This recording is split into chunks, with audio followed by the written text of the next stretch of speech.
very kanang daghan kay siyang ideas or daghan kay siyang mga na-share. It's not more about that godly wisdom is. Godly wisdom is you are able to apply what the Word of God says. If you're able to apply what the Lord says, then you are considered wise in the sight of God. But even though you are very knowledgeable of almost everything and you are very articulate, very good in speaking in public or any, and then maayo kay kasatanang butang, pero pag abot na gani sa application sa word ni God, wala nimo gina-apply, you are considered as foolish in the sight of God. So, kita nga mga anak sa Ginoo, dili ni pabraytanay, no? Kundili we should increase in doing what the Word of God says. Not on just putting it in our minds, in our brains, but allowing those words of God to penetrate deep into our hearts and be able to apply it in our personal lives. And one example of that is how do we treat our neighbors? How do we treat our brothers and sisters in the Lord? And so that is a great application of godly wisdom. Okay? In contrast to the worldly wisdom nga basta maayo lay ka istorya, wise na nga tao. Kung dako imong grado sa eskwelahan, wise na nga tao. Kung maayo kayo imong business, wise na nga tao kay grabe mong diskarte. But in the eyes of God, it is a different thing. We will proceed to James chapter 4 na, because that's the last part of James chapter 3, the previous message that I have. Now we will proceed to James chapter 4, and we will study verses 1 to 6. So in reverence to the Word of God, I'd like to request the congregation to please rise. I will be reading the first slide. You read the second slide. What causes fight and quarrels among you? Don't they come from your desires that battles within you?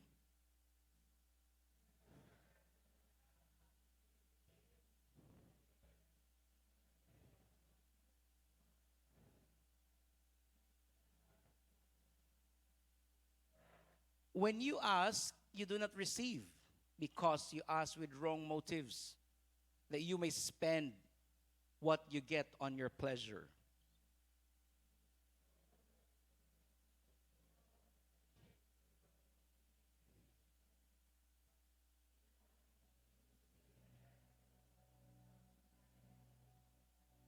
Or do you think the scripture says without reason that he jealously longs for the Spirit he has caused to dwell in us together? But he gives us more grace. That is why scripture says, God opposes the proud, but shows favor to the humble. Let us pray. Father, we come before you this morning. I pray, Father, that you would just give us a humble heart to receive your word, God.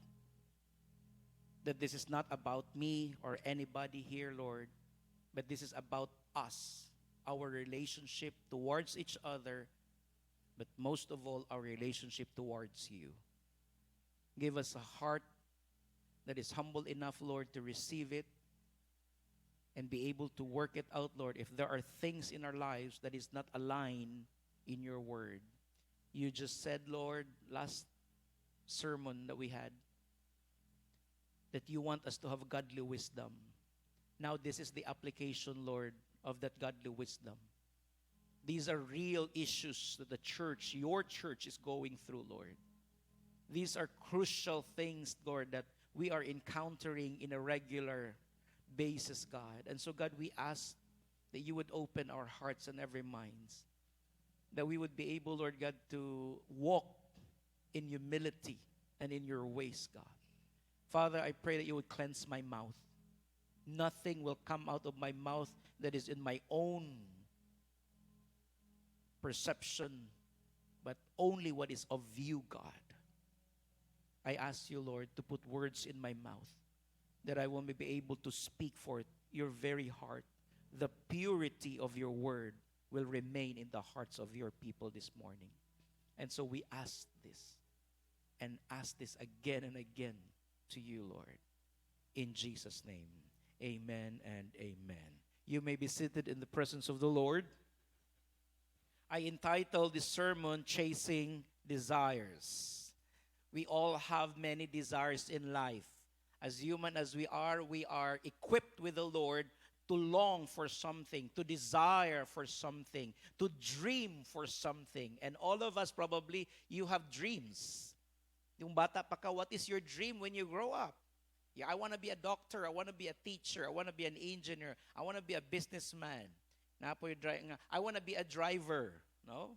Nganong driver man kaya nakita man niya yung papa nga driver. Gusto po siya maparehas iyang papa, no? Na yung mga ingana, children have dreams already. And it's so sad that as we grow older, a lot of us are already giving up on those dreams. If I am to tell you today, do not give up on dreams, keep dreaming. Why? Because we have a big God.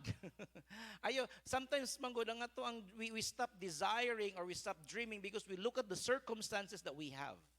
And because of the circumstances that we have, and we think that it's impossible for us to get that kind of thing, that's why it's called dream, because we cannot really get it on our own. It takes the power of God for us to have that. And it takes a lot of power for us to really get into that dream. That's why we dream. And for us, we give up our dreams already, our desires. I'd like to lay down the foundation that desiring, dreaming is not wrong. What is wrong is the kind of desire and dream that you have. No? So everybody dreams, everybody desires. We chase our desires in life. I chase my desire to finish my college and to do my education and to have a wife and to chase my desire to have children, pero wala gihapon, o padayon gyapon chase. No? Until kuhaon sa Ginoo. We don't know. Magbilagro ang Ginoo. Tagaan mig adopted child. Oh, we don't know. Pag abot na mo og 60 anyos, tagaan mig anak sa Ginoo. We don't know. We do not give up. We do not give up, no?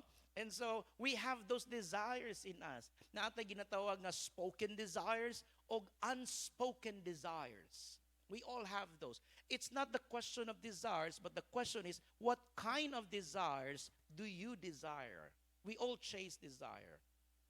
When we become Christians and you become part of the family of God, James is talking here that it is not something that mawala sa atua as Christians.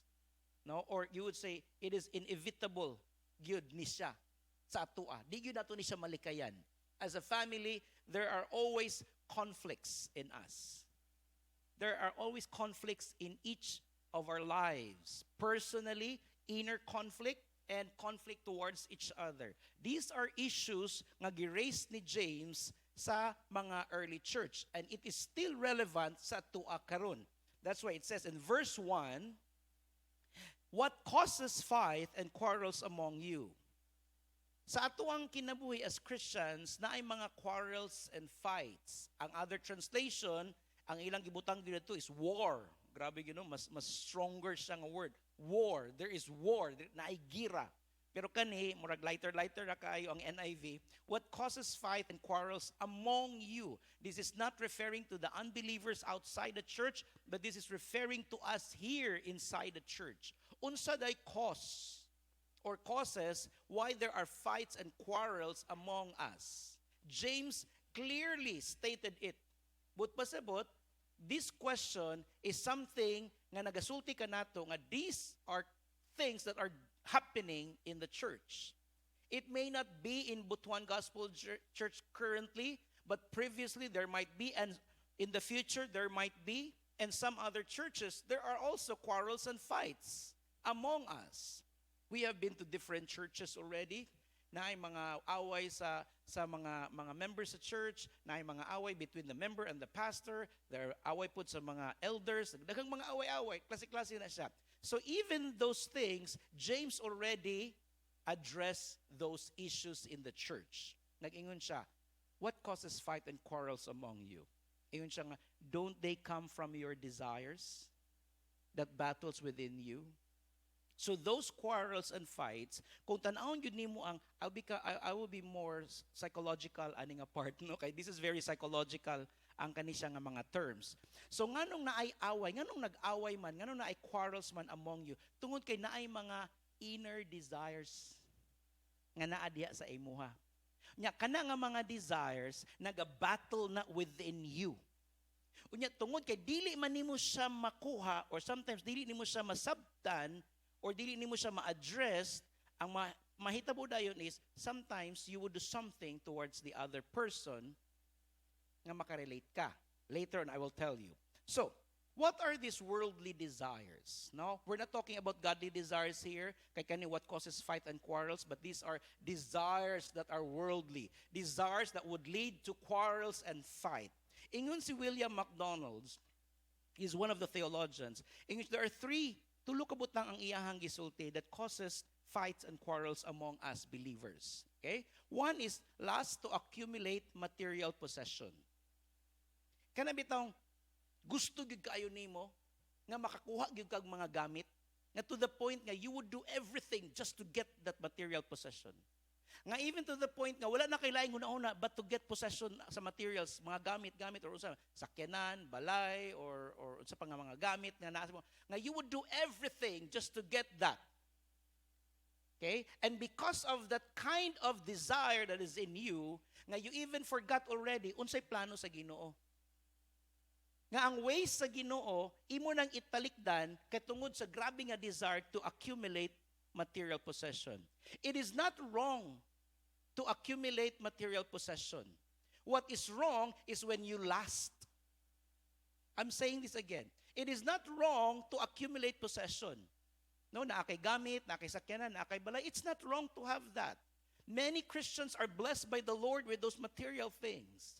But what is wrong, and when you lust, ang lasting man good is, murag kanang sobra-sobra ba? Nga ang imong huna-huna, imong kasing-kasing, ang imong kinabuhi, naa na lang yun sa material things tanan. Wala na bitaw tong unsay plano sa Ginoo sa imong kinabuhi. So when you start doing that, it would lead you to sinful things. Later, makita nato unsa klase nga mga butang ang pwede mabuhat nimo when you keep on lasting to accumulate material things. Number 2 is the drive for status. Even though we are Christians already, we still have that desire to be somebody. To have that desire or drive for prestige. To be up there. To be recognized. No? Naagyapon na. And I can see that in many churches today. Na ako'y pastor na ilhan. Yun siya nga, Brother Ed, ikaw may MC, no? Ako'y MC. Naay party. Ikaw may MC. Tsaka nang, pag-introduce gini mo sa kuwaing na nga si Reverend blah blah blah blah. Dili ayo pastor gamita kanang Reverend gyud. And it's so sad. And it's so sad that pastors like that are really having those kind of thoughts. Why? Are you going for status? Are you going for prestige? Are you going for one? Even ako dili ko gapatawag og Reverend. You don't call me Reverend here, no? You don't call me bugso or anything. You just call me Pastor Ed. And that's fine with me. I'm okay with me. Usay gani si Robert, kuya. Ako tawag ko siya Robert. Iyan namin magtawag. We don't put kadamit mo gahapon lang naka-istorya si mamang og si Jay. Ayoko tawagag ma'am. Dili ko ma'am. First name lang. Because we don't want that status. But there are really Christians who wants to be recognized nga naagid sila diya sa taas. And kung ingana naman gud imong drive, no? It's not wrong again to be in status because a lot of us are already in status na. Some of us are in the government nga naay position or in a company nga naay position or naay business na gid mo status. But what's wrong is when the drive ba nga dapat ako perminti na sa taas, dapat naay position, dapat ingani, dapat ma-recognize ko. Pag ingana namang good, then that is wrong. It would lead you to fights and quarrels one day. No? So status, prestige. The third one is craving for pleasure. It's okay to have pleasures once in a while. Kung gutomon ka, naglong yung ice cream, na ako'y gusto na, balik kag ice cream. Di ba? Nag-pleasure ka, kay gikapoy ka, ayaw ka, stress ka sa work, you want to travel. That's wonderful. It's okay to travel. No? Or kung naa kay gusto nga kanang kaunon, it's okay to have pleasures in life. But what's wrong is when you crave. Kana bitong di na bitaw ka makontinto. Kay sige na lang yun, hala, grabe na lang yun. Nga to the point nga di na niyo makontrol imong self sa craving. No? And I'm guilty of that. Craving sa kaon. Kaya itong lami pag kay mo kaon, lami pag yung kaon hangtod nga moabot nga lipong naman ko, di na gini pwede ba? No? Eh nga na ba, no? And so the craving, again, pleasure is not wrong, but the craving, ang sobra-sobra, it would lead us into quarrels and fight. These are some of the things that William McDonald have mentioned nga mo'y causes sa ato ang fights and quarrels and the desire that is in us. In verse 2, hingon siya nga, you desire but do not have. Nag-desire ka pero wala nimo nakuha. So unsa imong gibuhat? Tungod ka na nga desire, wala na fulfill sa imuha. Tungod ana nga desire, wala na siya na-address. No? Katong desire bitaw for pleasure, this drive for accumulation of materials, and katong sa drive for status, kay wala man nimo na nakuha, ang imong gibuhat is you kill. It's not physical killing, ang gina-mention diri ni Kuan. Ang other translations is murder. You murder. Pero dili ni siya physical nga murder or killing ang what James is talking about here. What he's talking about here is when Jesus said that when you have something against your brother, you already commit murder in your mind. It's something like that. No? Mao na ang pasabot niya nga. Tungod kay example, tungod kay naa kay gusto gyud ma-accumulate nimo ang usa ka gamit, isa ka butang, yan nakita nimo may igsuon nga naa siya ing ato, nagselos ka. Or you envy. And then you start thinking then negatively anang tao. And because of that, you actually commit murder. You covet. Unsa man ning covet? You desire something that is not of yours. Not just desire, but the longing. Grabbing a longing. Nga you want to get that also. I want to get that. Unsay nasaya ako kung gustong kuhaon. Subtle biya kay ni mga igsuon. Very subtle. Bantayan gyud nato ni siya. Nga dili ta magselos, dili ta masina sa mga tao kung unsay naa sa ilaha. Okay, we all have different positions in life. We all have different status in life. When you start wanting what other people have, and then you will do everything just to get that, ang ending bitaw, you will kill and you will covet. And because of that, it creates quarrel and fight. Nga naman, di na rin ka mamansin na sa iya ha. Imo na rin na siyang awayon. Di na rin ka makipagduol sa iya. Yang tinuod kay nagselos day ka sa iya ha. Kaya nga nung gibless ka ako wala. Malain na rin ka sa tao. No? I was growing in the missions when I was very young in missions. Naami sa amo ang mga missionaries and then we raise our own support. Na ako'y mga kauban nga mga missionaries nga naay mga support, dagkog support, mga international ilang support. Pero kung tan-awon bitaw nimo ang ilahang mga buhat bitaw sa Ginoo, mga kinabuhi, mga binuang ra may lang ginapang buhat oy. Di mo giwadi gyud sila mga tarong. Pero naay mga support, mga foreigner. And so I was asking the Lord, nganong ako nagtarong ko sa ako ang kinabuhi, nagtarong ko serve say wala ko support pero kaninon sila Lord nga naguyab-uyab lag mga foreigner, bisag unsa ra pambuhat naman gani sila support. You know what? Discipline you ko sa Ginoo. That's exactly the reason why I don't bless you. Not because you serve me faithfully, but because you have envy in you. Nganong ma-envy man ka sa ila kung ako silang i-bless? That's my prerogative. That's my rights. I have all the rights to bless anyone I bless. But to you, nganong magselos man ka? And so I ask forgiveness, Lord, pasaylo ako, Lord. Forgive me. Starting now, Lord, I will rejoice for those people that you bless. Bisag lisod mga igsuon, mukatawa, ay lipay kay ko nga gi-bless ka sa Ginoo, pero ako wala. Mga ito nga style. Pero gi-practice yun na ako kung kagalingon. Practice. Hangtod ni abot ko sa point that I rejoice with anyone that the Lord has blessed. Malipay yun ko, Lord. Kanang tinuuray na bitaw. Tinuuray na yun nga kalipay ba? Kaya naman ko'y kalipay nga murag. May pa siya. Sana all. No, nga na dayon ba? No? Naman ko'y ingana nga kalipay. Pero actually, gusto po dahil kag na kay ingana. Until mo abot ka sa point that you will be happy for those people that God has blessed, I believe your heart is, lami kayo pamation, that you will be rejoicing with those people. You covet, but you cannot get what you want. Dili gyud po nimo makuha. Why? So, sa imong gibuhat, you quarrel and you fight.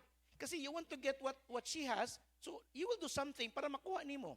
Either iyahang gamit or iyahang position or ang iyahang unsay naa sa iyaha. These are things that are really happening in the church. No? I have seen churches today, big churches, nag-split. No, nag-split sila kay ngano man di sila magkasinabot. Puro mga elders dili magkasinabot.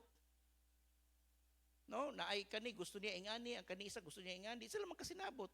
Nya naabot pa gyud sa korte, sa Supreme Court pa gyud niabot. I don't know if you know that story of a church who's really went to the Supreme Court. Kaya di sila magkasinabot. No, these are things. Why? Because they covet. I want to have what you have. I also want to have what you have. Wala, human sila. And it's so sad to hear that Christians, nga kita dapat ang naay righteousness ba to really deal with such things, gidala pa ino nato sa korte gyud nga grabe ka. Dako pa gyud Supreme Court, no? I hope that it will not come to Butuan Gospel Church, but we could learn to really love one another and consider one another and be God's children, no? But you cannot get what you want, so you quarrel and fight. You do not have because you do not ask God. So unsay solution karon sa desires nga wala na fulfill, sa desires that are wrong. Kasi either you like it or not, bisan pag nag-ampo ka sa Ginoo, bisan pag nangayo ka sa Ginoo, kung kana nga desire is not related or in line sa character and nature of God or sa plano sa Ginoo, dili gyud na tubagon sa Ginoo. I'd like to make this clear that prayer is not convincing God. Again, prayer is not convincing or persuading God. Wala ka nag-ampo para ma-convince nimo si God nga ihatag ang imong gusto. Wala ka nag-ampo para ma-persuade nimo si God para ihatag imong gusto. No, prayer is not like that. Prayer is aligning yourself to God's will. Do you pray so that your life will be aligned? You pray so that your will be aligned to His will. You pray so that you would know the will of God in your life. You pray so that you could walk in the ways of God. That is prayer.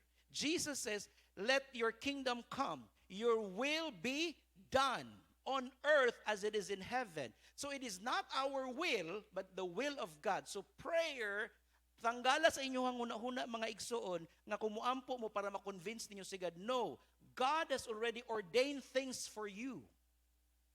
God has already laid down everything for you. Our job is to pray so that we would know unsa tong gilay down ni God sa imuha. Kaya kung dili ka muampo, you will have no revelation, you will have no knowledge of what God has in store for you. God has already planned everything for you, mga igsoon.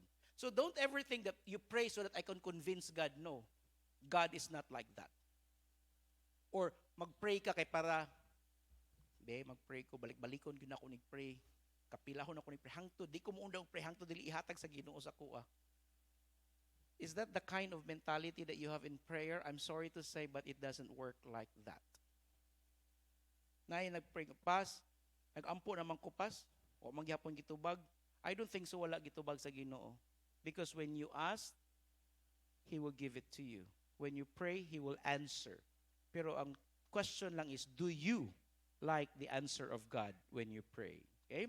So you do not have because you do not ask. Verse 3, iyon siya, anong dili man daw nato madawat? Because when you ask, you do not receive. Sa pagpangayo manggod nimo, when you pray, you do not receive. Why? Because you ask with wrong motives. Mali imong motibo. Posible sa imong motibo, nganong wala gitubag sa Ginoo, kay imong motibo is you lust to accumulate material things. Ang imong motibo possible is to drive for status. Or ang imong motibo is probably craving for pleasures. Your motives are not right. And for a good God and a good Father to answer your prayer, dapat ang makita ihatag sa Ginoo katong yung maayo nga butang. Kay kung ang imong motibo dili maayo, for sure dili gyud na tubagon sa Ginoo. Wala you do not receive because you ask with wrong motives. Maybe you're asking, Lord, I pray for a house. Lord, I pray for a car. Lord, I pray for a sinina or sapatos. I mean, okay man na siya. Pero look at your motives. Why? Why are you asking that? Lord, tagay ko og kanang balay kay para mas nindot pagid akong balay ato niya. No, kung nga ang motive for sure, dili ka tagaan sa Ginoo balay. Or Lord, kanang ipa-promote ko, Lord, be okay man ang promotion. Pero ang imo ding motive is para malabuan to nimong isa. If that is the kind of motive, for sure God will not answer that. And kung mahitabo man gani na sa imo, I believe that is from the enemy. That is not of God. Because when God answers us, He adds no trouble to it. When God blesses us, He will add no trouble. Kung naamang gani blessing nga naabot nimo niya, nagka-trouble ka, I don't think so that is from God. Because the enemy can also give you those things that you have asked. He can give you promotion. He can give you material things. He can give you money. He can give you prestige. He can give you all those things. Pero the motive, diyan yung makita nga, it's not actually pure. Why? Because you ask with wrong motives, that you may spend what you get on your pleasure. These are selfish ambitions. So if we ask of God, before ka mangayo mga igsuon, before ka magampo, tanawa sa ang imuhang motibo, tanawa sa imong kasing-kasing, is your heart pure when you ask something from God? Because when your heart is pure, I believe the Lord will answer your prayer positively. But when your heart is not right before the Lord, when your motives are not right, bisag unsa nimong ampo-ampo anang buntag udto gabi, kung ang imong kasing-kasing dili tama, I believe the Lord will not answer your prayers because you have wrong motives. So how do we combat? How do we combat these worldly desires? How do we combat this lust to accumulate materials? How do we combat this drive for prestige or status? How do we combat the craving for pleasures? 3 things. We need to be contented what God has given us. When we become contented, kung unsay gihatag sa Ginoo sa tuwa, we will not covet what others have. Dili ta magselos kung unsay naa sa ilaha, nganuman kontento ka kung unsay gihatag sa Ginoo sa imuha. And people that are contented are actually grateful people. Grateful people are contented people. Pero magsigig reklamo sa Ginoo, magsigig yaw-yaw, magsigig reklamo, Lord, nganong ingani ramay. And then I believe so that you are really not contented on what God has given you. As missionaries, my wife and I, ever since we say yes to the call of God, we gave up everything sa amo ang kinabuhi. We gave up having a house. We gave up having a position sa government or sa kuwang sa trabaho. We gave up all those things. We gave up having, business. We were businessmen, my wife and I. We gave up those things. When we said yes to the call of God, we learned. We said, yes, Lord, we will be contented kung unsay imong ihatag sa amua. Wala mi balay, walay posisyon, walay kwarta, kanang naging negosyo, walay nga na. Kundi, Lord, kung unsay ihatag nimo, contented mi ana. And we will live with whatever we have. When we have that kind of perspective, mga igsoon, as believers in Jesus, be contented in what the Lord has given you. You will be grateful in every blessing nga makuha nimo. Kay kung dili manguga kontento, mga igsoon, bisag unsa pay panalangin mo abot sa imuha, mo yung kag maura ni, muana ka. Maura ni. Kulang. Pero kung tanaw ni bitaw nimo sa uban na, dako na kaayo to siya nga panalangin.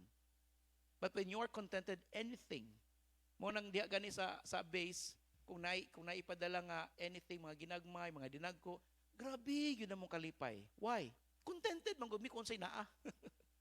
Nayusay tagaan mi og kanang flour, nayusay tagaan mi og kanang vitamins, mga ginagmay. No, ginagmay, pero lipay kayo mi. Ngano man? Nakontento man gud mi bisag wala mi. How much more kung tagaan mi? So when you are contented, then you will be grateful. The next one, how do you combat the desires to covet? Is to love your neighbor. Love your brother and your sister. Because when you love your brother, you rejoice with that brother kung i-bless sa Ginoo.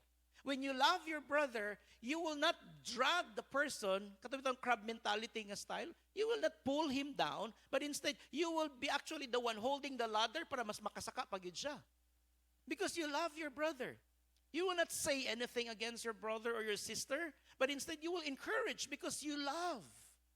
And you will not covet what the person has. Why? Because you love him. When you love him, then you rejoice. Ang akong mga igsoon, when we went to Zamboanga, I saw my brother. Wow, ang akong brother, nagpatukod og balay, nag-start og finishing. Ang ako po isa ka brother, nag-start po siya finishing. You know what? Nga ako walay balay. Wala man gani ko isa ka hollow blocks.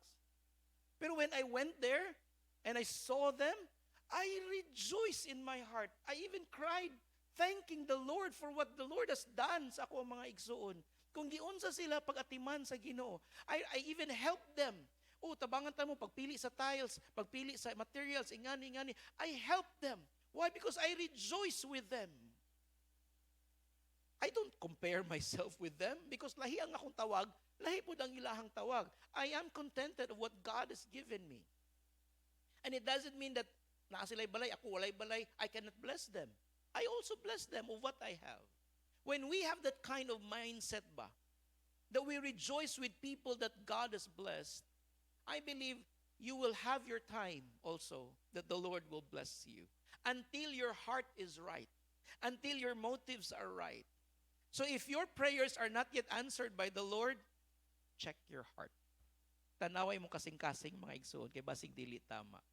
And then, we will not also covet and we will not also kanabitong desire or lust for material things. How do we combat that? Is we lay up treasures in heaven. Magsigitag lay up of treasures diri sa kalibutan. Ang ending na, masunog raman dain ni tanan. I'm not saying na dili na mo mag-lay up of treasure diri sa kalibutan. Go ahead. If the Lord has called you to lay up treasures here on earth, but hear me out here. Do not put your heart on those treasures. Do not put your heart on those treasures. Because the moment you put your heart on those treasures, the Bible is saying that is idolatry. And this is what it says in verse 4. You adulterous people. Who are those adulterous people? Those adulterous people are giving their life, their energy, their everything in them to the things of this world rather than on the things of God. Don't you know that friendship with the world means enmity against God? You being friend with the world. What does the world means? The world means here is the system of this world, the values of this world, the ideology of this world, the ways of this world. When you become friends of the world, it means you are following what the world is doing and you are not following what the ways of God are. Then the Bible says that you have enmity against God. You are not a friend of God. Because God is a jealous God. Dili pwede nga gilove nimo ang world, gilove pud nimo si God. You choose either God or the world.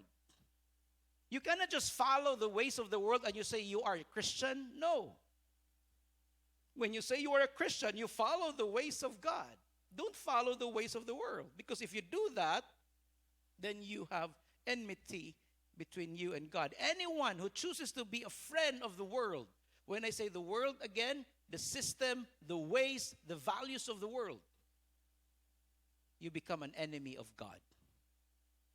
That's why you are called adulterous people. We are called adulterous people. Gitawag tang mga adulterous nga naman kay mas ato ang gitagaan og importansya ang kalibutan kaysa ang Ginoo sa ato ang kinabuhi. Again, this is very subtle. Bantayan ninyo mga igsuon. Bantayan ninyo yung kinabuhi. Asa naman nakatutok ang inyong kinabuhi karon? Naa ba sa kalibutan noon nga butang or naa diha sa Ginoo? Okay? Covetousness is a form of idolatry. Wanting to have what others have. We desire what God does not want us to have. We value material things above the will of God. No, mas gi-value nato ang mga gamit, kaning kalibutan, kaning mga ways sa kalibutan rather than of God. So idolatry is a spiritual adultery against God. Verse 5, and I'm ending now. Or do you think Scripture says without reason that He jealously longs for the Spirit He has caused to dwell in us? When you become a Christian, the Holy Spirit is in you. And as a Christian, it is called to walk in the Spirit. We are called to listen and to obey the Spirit. And when we start listening to the world, magselos igsuon ang Holy Spirit nga naa sa imuha.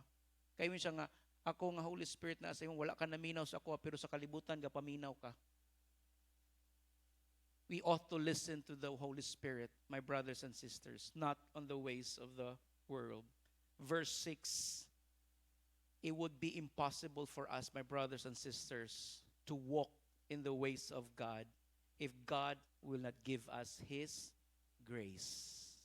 That's why our prayer is always, Lord, give me the grace to walk in your ways. I cannot do this on my own, Lord. My flesh always long for pleasure. My mind and my desire always lust for material things. Myself wanting to be up there, Lord. If you are being true to yourself, you want all those three. The lust of the eyes, the lust of the flesh, and the pride of life. We all want that. But we are followers of Jesus now. We wanted to say, Lord Jesus, my flesh, Lord, wants these things, Lord. But, Lord, I need your grace that I may be able to walk in your ways. That I may be able to walk in the Spirit, not in the flesh, God. I need your grace. We all need the grace of God. And it says here, God opposes the proud, but shows favor to the humble.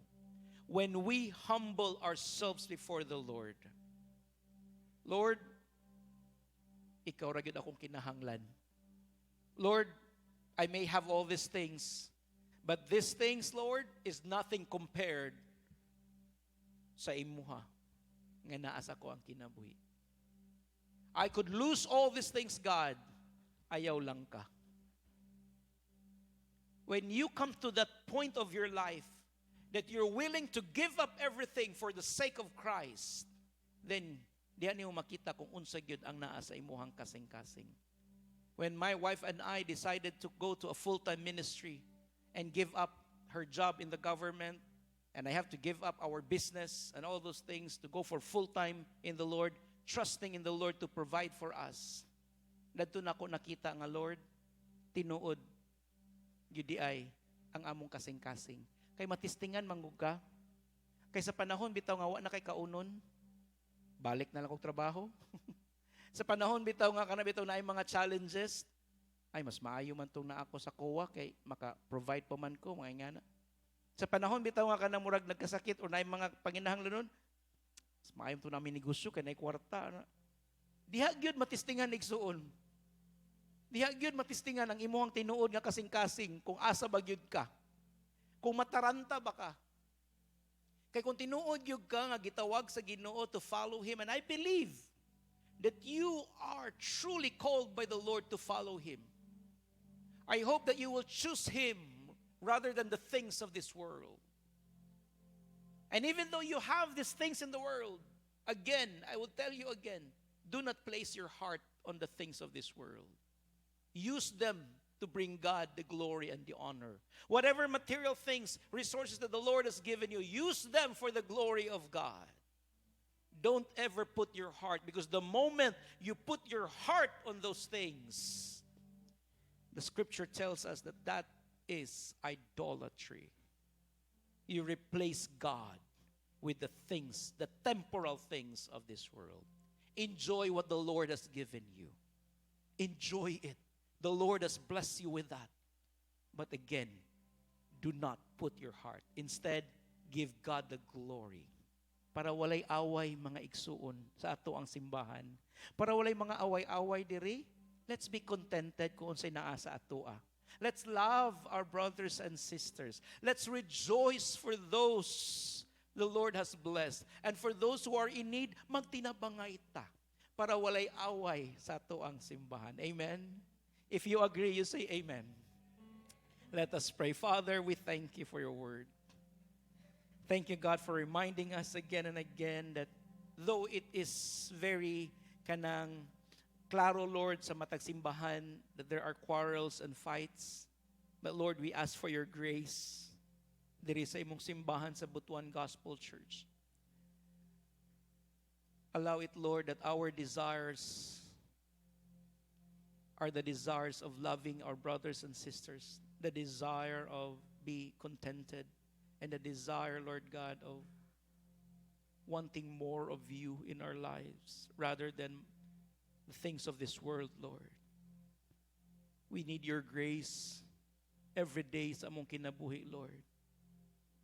Forgive us, Lord, if there are things in our heart that is not right before you, the motives that we have that is not right before you, God. I ask you, Lord, to forgive us and make it right, Lord. Make it right. All these things we ask in Jesus' name. Amen and amen.